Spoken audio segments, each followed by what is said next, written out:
Okey, kelas. Hari itu yang kita tengok 1.2 adalah mikroorganisma berfaedah. Jadi apakah kegunaan ataupun apakah faedah yang kita boleh dapat, iaitu yang kita dah tengok dia boleh dalam bidang pertanian, iaitu dia boleh menyuburkan tanah. Lepas tu dalam perindustrian dia boleh guna untuk menghasilkan minuman, makanan, dan dia juga boleh diguna dalam bidang perubatan seperti antibiotik, dan juga vaksin. Jadi hari ini yang kita sambung ialah kita tengok apakah keburukannya pula. Iaitu kita tahu mikroorganisma ni boleh menyebabkan pelbagai jenis penyakit. Penyakit ya. Jadi selain pada yang berfaedah yang kita dah tengok, wujud juga mikroorganisma yang berbahaya. Maksudnya dia boleh menyebabkan kita jatuh sakit. Dan jenis mikroorganisma yang menyebabkan penyakit kita bagi satu nama iaitu patogen. Jadi maksudnya patogen maksudnya yang tidak bagus lah. Sebab dia boleh menyebabkan kita jatuh sakit ataupun menyebabkan penyakit. Jadi bolehkah kita mencegah? Maksudnya kita nak elakkan kita dapat jangkitan patogen ni. Jadi sebenarnya boleh ya. Kita sebenarnya boleh mengamalkan langkah-langkah berjaga-jaga supaya kita boleh elakkan kita daripada jatuh sakit. Iaitu kita tengok bawah teknik aseptik. Teknik aseptik. Jadi apa itu teknik aseptik? Kita tengok teknik ini. Teknik aseptik merujuk kepada prosedur kesihatan yang dijalankan untuk menghalang jangkitan patogen atau menyingkirkan patogen yang sedia ada. Oleh yang demikian, teknik ini, aseptik ini adalah bertepatan dengan ungkapan mencegah lebih baik daripada merawat. Maksudnya kita mencegah sebelum kita kena. Hal ini maksud kita mencegah seseorang daripada dijangkiti oleh patogen adalah lebih baik. Jadi kita tengok apakah kaedah yang kita boleh guna untuk mencegah kita dijangkiti oleh mikroorganisma ni ataupun patogen ni. Iaitu teknik aseptik yang pertama kita tengok ini iaitu pengsterilan. Pengsterilan ni sebenarnya adalah satu kaedah yang kita boleh menghilangkan mikroorganisma ni melalui kaedah. Sebagai contoh, kita boleh gunakan pelbagai kaedah. Sebagai contoh, melalui pemanasan ataupun kita gunakan sinar gamma. Iaitu kita gunakan cara-cara tertentu untuk terutamanya sebagai contohlah, iaitu alat-alat yang kita guna dalam bilik pembedahan. Jadi kita kena pastikan dia adalah tak ada langsung apa-apa patogen ataupun mikroorganisma. Lepas tu kaedah kedua, pendidihan. Sebagai contoh, makanan yang kita makan tu ataupun air kita minum tu sebenarnya kita perlu didihkan dia. Sebab dalam air walaupun kamu tak nampak apa-apa kotoran, jadi mungkin dia masih ada mikroorganisma di dalam. Ataupun makanan yang kita makan tu, sebagai contoh ikan, yang masih lagi mentah, sebenarnya dia ada lagi mikroorganisma. Jadi kita perlukan pendidihan ataupun pemanasan itu untuk menghilangkan patogen. Lepas tu yang ketiga ialah penggunaan antiseptik.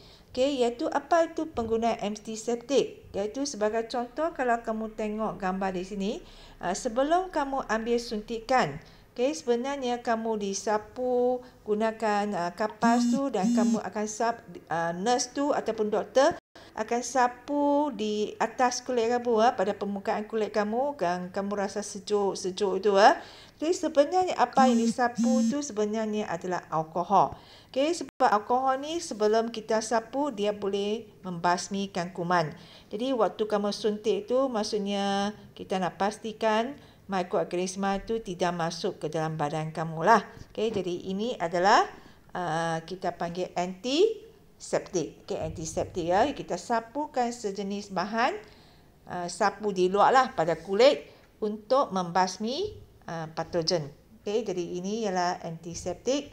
Lepas tu kita tengok kaedah yang keempat iaitu disinfektan. Okay, disinfektan adalah sebenarnya bahan-bahan pencuci. Sebagai contoh, kita cuci lantai sebagainya yang boleh membasmi kuman. Okay, jadi kita panggil disinfektan. Dan yang kelima, penggunaan sinar, iaitu kita boleh guna sinar gamma ataupun yang sinar ultraviolet ataupun sinar cahaya matahari, okay, untuk membasmi kuman. Okay, iaitu kalau kamu nak tahu lebih lanjut mengenai yang tadi cikgu sebut yang pensteroran itu, iaitu kamu boleh tengok muka surat seterusnya, iaitu ialah kalau kita tengok ni kita boleh gunakan jenis haba. Okay, yang pertama iaitu melalui pemanasan, yang sebagai contoh kita guna autoclave. Iaitu autoclave ni dia boleh capai suhu yang lebih tinggi pada 100. Jadi kita boleh basmi kuman.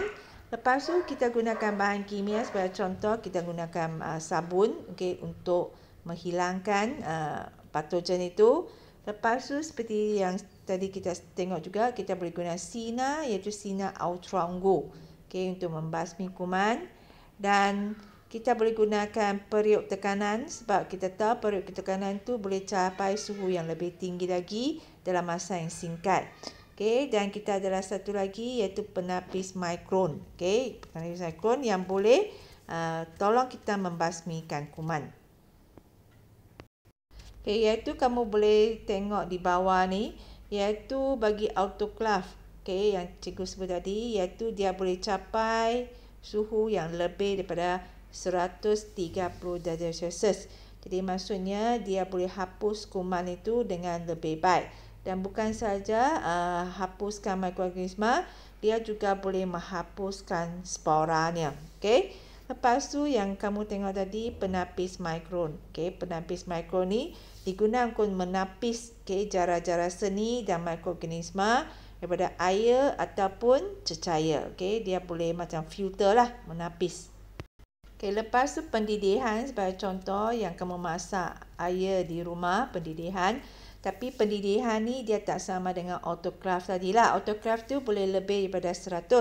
Okay, tapi biasanya yang kita guna di sini masak air, dia boleh capai suhu 100 sajalah. Okay, 100 darjah Celsius.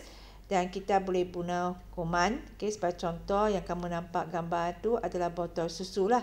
Okay, ataupun jarum suntikan dan peralatan doktor gigi. Okay, antiseptik seperti yang kamu tengok tadi iaitu alkohol yang kamu boleh sapu, okay, pada kulit. Okay, lepas tu selain pada alkohol ni ada ubat kuning yang kamu selalu ni kalau jatuh, okay, luka sebagainya. Okay, ataupun kita ada Povidone. Okay, Povidone jadi pun ubat sapu. Jadi semua yang kita sapu di kulit doa tu kita panggil antiseptik. Jadi dia kata antiseptik merupakan bahan kimia yang dapat disapu pada permukaan kulit, okay, manusia ataupun luka lah waktu kamu jatuh, okay, untuk mencegah jangkitan patogen. Okay, jadi ini ialah patogen antiseptik. Okay, lepas tu bahagian bawah ialah disinfektan, iaitu bahan kimia yang digunakan seperti pada benda bukan hidup. Maksudnya kamu guna untuk lantai, cadar, tandas, okay, tandas dan kolam renang. Okay, jadi kita gunakan bahan pencuci ini, disinfektan ini untuk basmi kuman. Yang ni bukan sapu pada kulit manusia, tapi kita guna untuk yang benda yang bukan hidup. Lantai, okay, kamu cuci tandas. Okay, jadi ini kita panggil disinfektan. Okay, dan yang terakhir itu ialah sinaran. Iaitu sinar yang kita boleh guna bukan sahaja sinar gamma, kita boleh guna sinar ultraviolet, okay, sinar ultraviolet, sinar X dan sinar gamma. Okay, sinar-sinar ni sebenarnya mereka sangat bertenaga tinggi ya, tenaganya tinggi dan mereka mampu untuk membunuh mikroorganisma. Okay, jadi setakat ni kita dah tengok dah kaedah yang kita boleh gunakan untuk pensteroran. Okay, pensteroran. Okey, dan bahagian terakhir yang kita nak bincang hari ini adalah bahagian yang kamu selalu dengar. Okey, antibiotik. Okey, antibiotik yang kamu jumpa doktor, lepas tu doktor mungkin pesan kamu kena habiskan antibiotik ni lah. Okey, jadi sebenarnya apakah antibiotik ni? Antibiotik ni adalah ubat yang digunakan untuk merawat penyakit yang disebab oleh bakteria sahaja. Okey, dia boleh bunuh bakteria sahaja. Okey, iaitu antibiotik ni tidak berkesan terhadap jangkitan virus.